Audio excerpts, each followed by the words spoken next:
Hi there. I just opened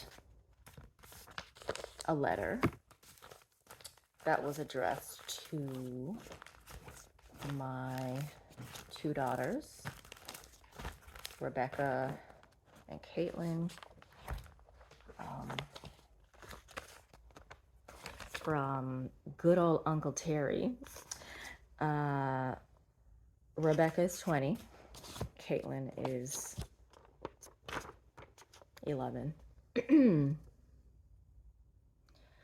Because I love you and remember so well my youth and my lust as a growing boy.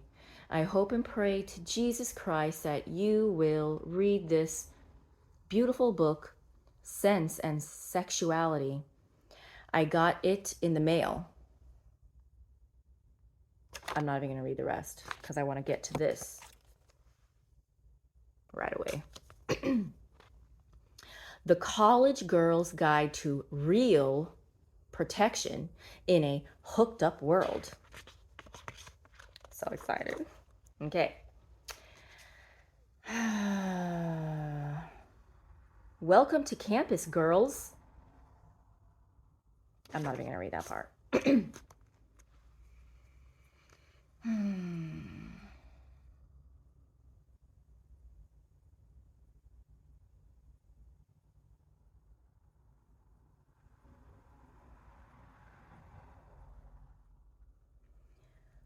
This is not a guide to safer sex. Those are easily available elsewhere. What you'll find here is critical health information you've probably never heard. Facts that help you avoid some of the disappointments and troubles so many college women experience. And my uncle wrote in, and high schoolers.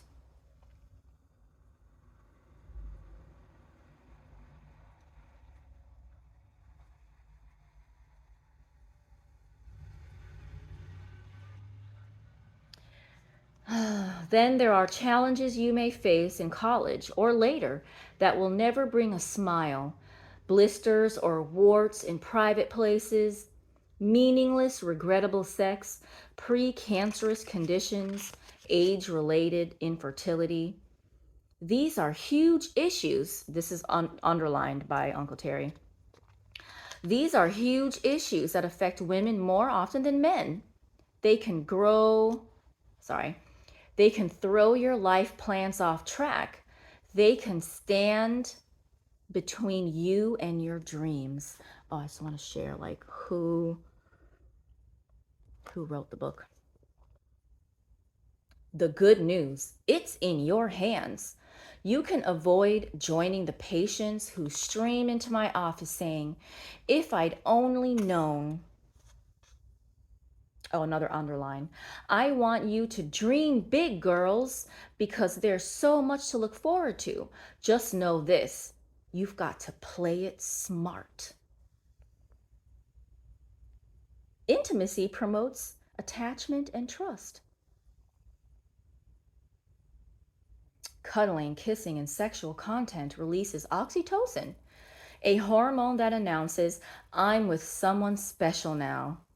Time to switch love on and caution off. When oxytocin levels are high, you're more likely to overlook your partner's faults and to make risks you otherwise wouldn't. So you certainly do not want your brain drenched in this hormone when making critical decisions like, what do I think of him? How far do I want this to go? When it comes to sex, oxytocin, like alcohol, turns red lights green. It plays a major role in what's called the biochemistry of attachment. Okay, we're going to just skip that.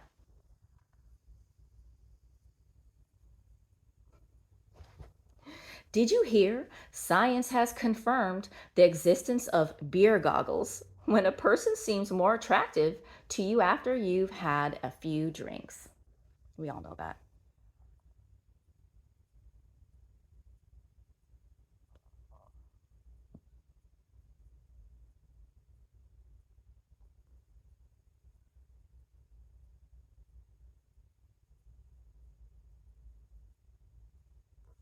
Oh, title. A hookup usually leads to regret. Okay. A recent study of the hookup culture at Princeton University reveals before the hookup, girls expect emotional involvement almost twice as often as guys. 34% hope a relationship might evolve. Guys, more than girls, are in part motivated by hopes of improving their social reputation or of bragging about their exploits to friends the next day. After the hookup, 91% of girls admit to having feelings of regret, at least occasionally. Guilt and feeling used are commonly cited, and overall, 80% of girls wish the hookup hadn't happened.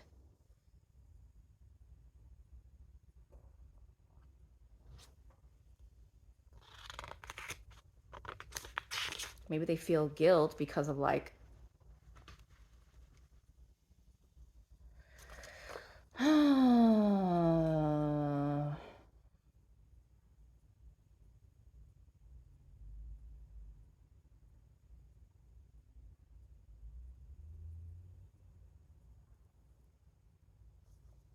this is interesting. So, Uncle Terry underlined, as the number of casual sex partners in the past year increased, so did signs of depression in college women. And then he added, all young women.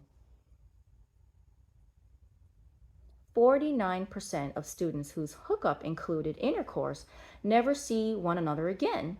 And less than 10% of friends with benefits develops into romances. But I don't think that is the goal of friends with benefits. So I think 10% is probably like, okay.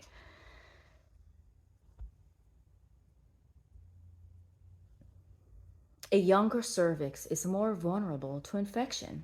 Title.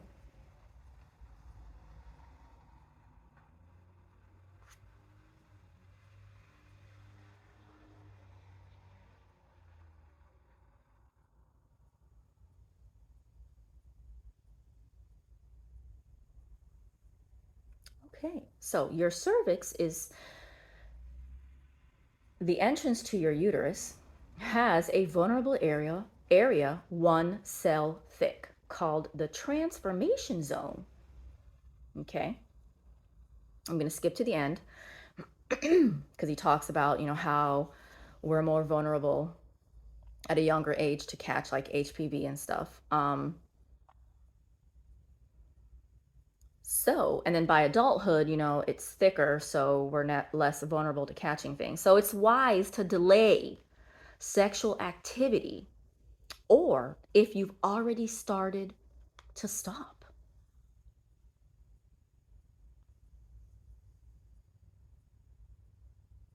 Even though these infections are common, so let's normalize that sometime. I mean, like colds happen and usually disappear with time. Learning you have one can be devastating.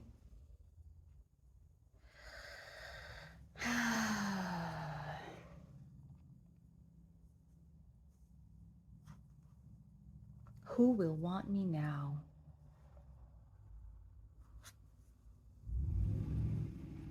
Oh, he circled this paragraph. The HPV vaccine is a major achievement, but the protection it provides is limited. You are still vulnerable to other infections like herpes, chlamydia, HIV, non covered strains of HPV, and of course, no vaccine prevents a broken heart.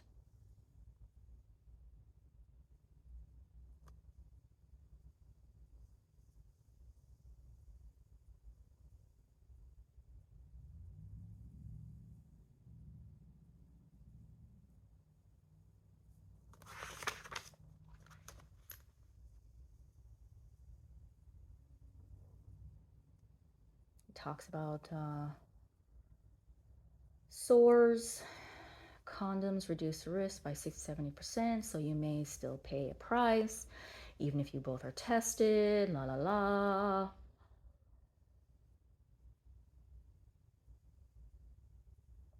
One reason genital infections are so common in young women is because so many young men unknowingly carry them. The best course is to delay sexual activity and eventually commit to someone who also waited. Okay. The closer you get to that ideal, the better your chances of enjoying a life free of these worries. Oh, this is the part I wanted to. The rectum is an exit, not an entrance title. And about those other sexual activities, dot, dot, dot. Having more than 5 oral sex partners has been associated with throat cancer. Turns out that HPV can cause malignant tumors in the throat just like it does in the cervix. Yes, yes, it can. It's a virus.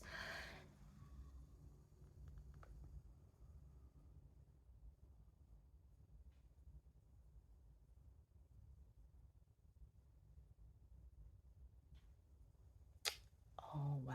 Okay, so they're getting into the masturbation now. Okay. Researchers now speculate whether the virus can be shared during activities considered safe, like mutual masturbation. So now refrain from sex and now masturbation. Okay.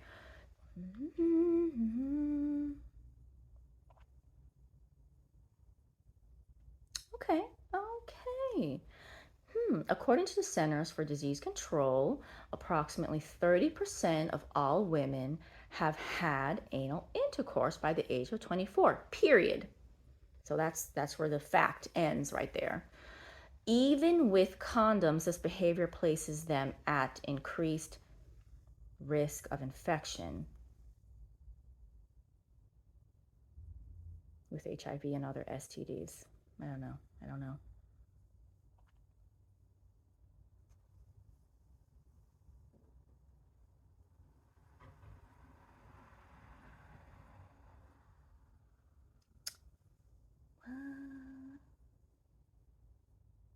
So there's a quote here that they say is found on FDA website.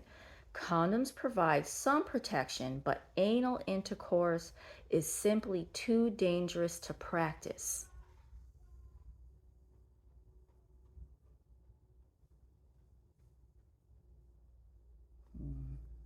So I don't want to discredit because I haven't really looked at this website, but I've being in the medical field, I mean, it is dangerous to put things up your butt, especially things that weren't made to go up there because it's like a vacuum. And then it gets like sucked in, and you end up in the ED, and then like we have to get you to the OR to like get it out. But it's usually like safely. You have to buy the right product. Yeah, this I don't know. Yeah, and then the rectum is an exit, not an entrance. Anal penetration is hazardous. Don't do it. Your fertility is a window of opportunity that will close. Oh my gosh, like reading this, it's like this is when I decided to make this video. When they started talking about like how like time is running out for you ladies. 75% of college freshmen say that raising a family is an essential or very important goal. Okay, 75% of college freshmen. So that he did, this does not specify female. Okay, I'd like to point that out. But 55% of younger, high achieving women are childless at 35. Oh no! What a world! What a world! And 89% of them think they'll be able to get pregnant into their 40s. What a thought! How dare you! The next, okay, time out. That it literally says that, I swear. It's easiest for women to conceive and deliver a healthy child in their 20s.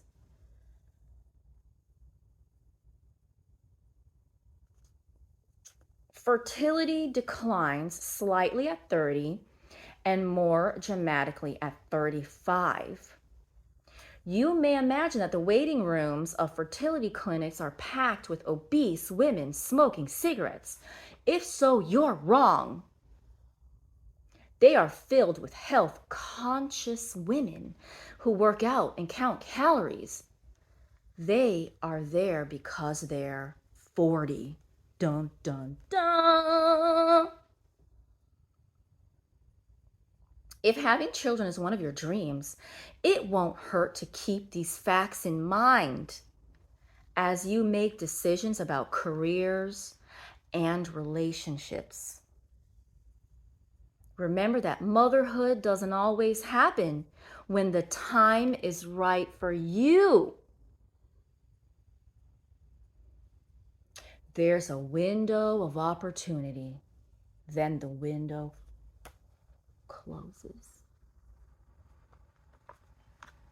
This is real, like, this part really hurts right here. Like, wow, okay.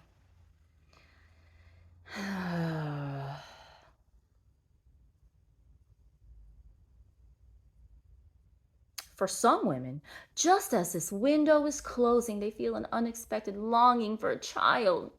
It saddens me each time a patient describes this.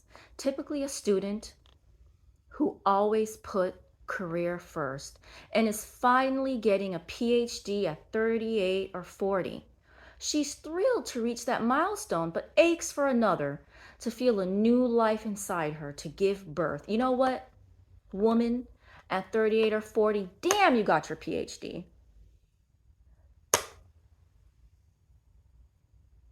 But no, let's focus on the fact that you didn't have a baby in your 20s when you were fertile.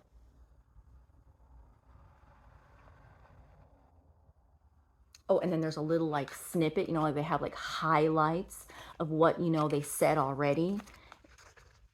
Remember that motherhood doesn't happen when the time is right for you, woman.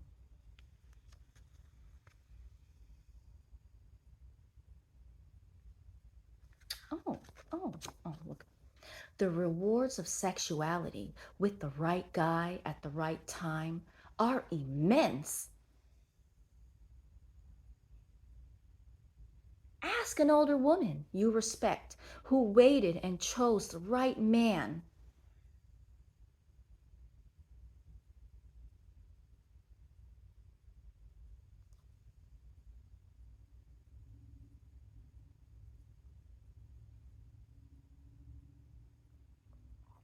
Okay. You might be surprised to hear her describe love and passion that has lasted for decades and keeps getting better. Yet you're bombarded with a different message. You can reap these rewards with nearly any guy at almost any time.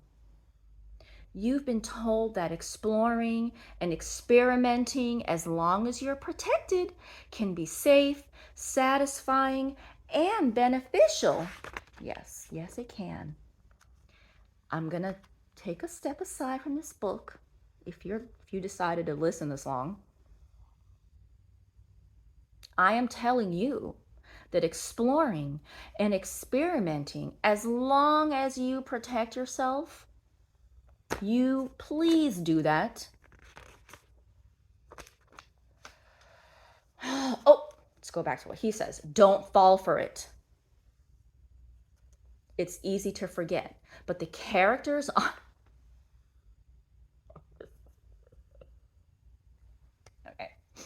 Okay. It's easy to forget. But the characters on Grey's Anatomy and Sex and the City are not real.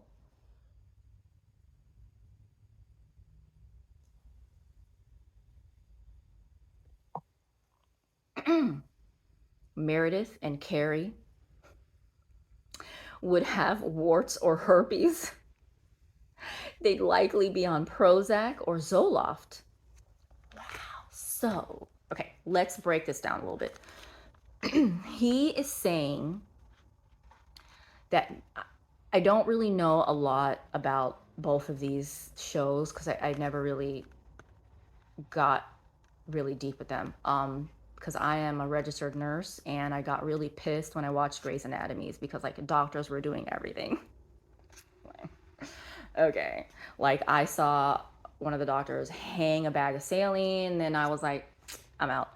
Um, Meredith, I do know, who is Meredith Grey. She is a surgeon. And then I think in the end of the series, I don't even know. I'm not even gonna guess. But she is a surgeon. Okay, Carrie, I don't know what Carrie does in Sex and the City. I'm not sure, but I'm gonna stick with Meredith because she's a surgeon and she has sex when she wants, right? And has relationships when she wants with who she wants. Has a career. I don't know if she had kids or not. I really don't know. But this guy is saying in real life, Meredith, who if a surgeon who was living the way she wanted to live would be on Prozac or Zoloft because she would be depressed and she would have some sort of sexually transmitted disease. That's what I see here.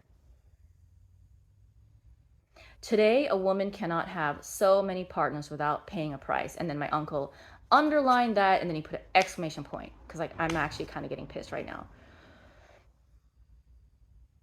Safer sex guidelines were developed before you were born.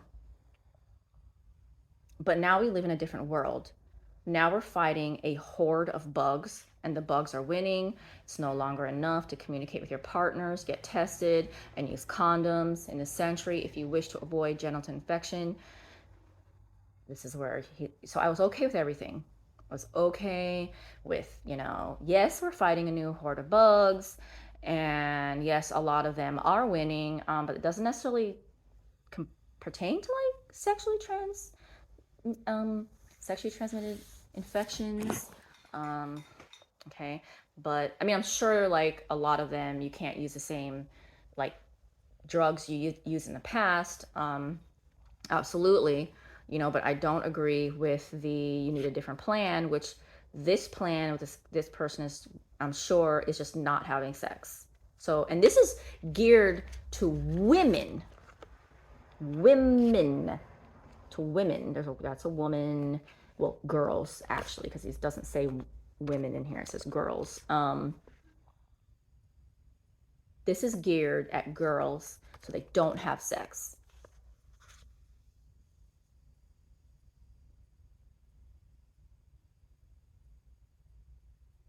Okay. I'm going to read this part. Recognize that sexual activity and any genital contact with another person is a serious matter. A single encounter can have lifelong consequences, especially for women. That's not sexist. That's biology, your biology. Ignorance or denial of this fact will only increase your vulnerability.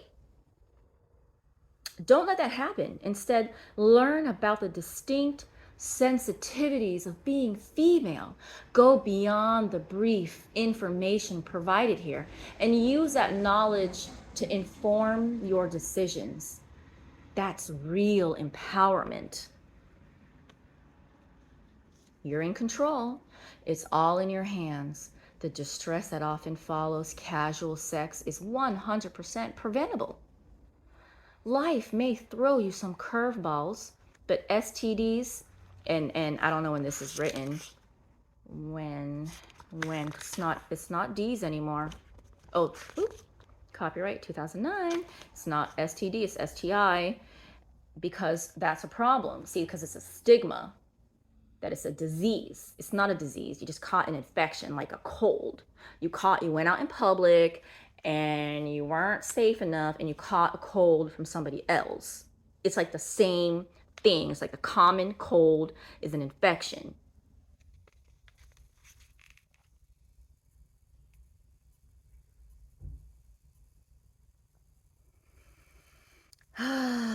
All right. But STDs and encounters you'd rather forget. Why would you rather forget them? Maybe they were great. It's like the best encounter ever. Like, oh my God, that one time, at that bar and I met that guy and I was like, woo, yeah. And I didn't catch anything. That wasn't me. I just made that up. Oh, so the STDs and the encounters that you'd rather forget are burdens that you can avoid.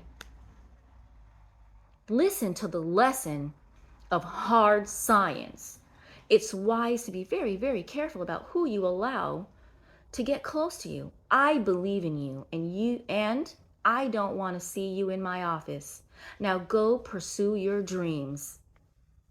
So Miriam Grossman, MD, she just said, now go pursue your dreams. After she just kind of pointed out that if I wanted to pursue my dreams, like, I'm in her office and I'm 40 and I got my PhD, and then now I'm sad that I pursued my dreams, but now I want a kid. Or, go pursue your dreams, like, go become a doctor and then become a surgeon, but then, hey, you may be on Prozac and Zoloft and you're going to have like warts. Yeah, so go and pursue your dreams. You guys. Ooh, did this booklet make a difference to you or someone you love? Tell us about it. Email us at info@cblwomen.org. Please, please write in your thoughts.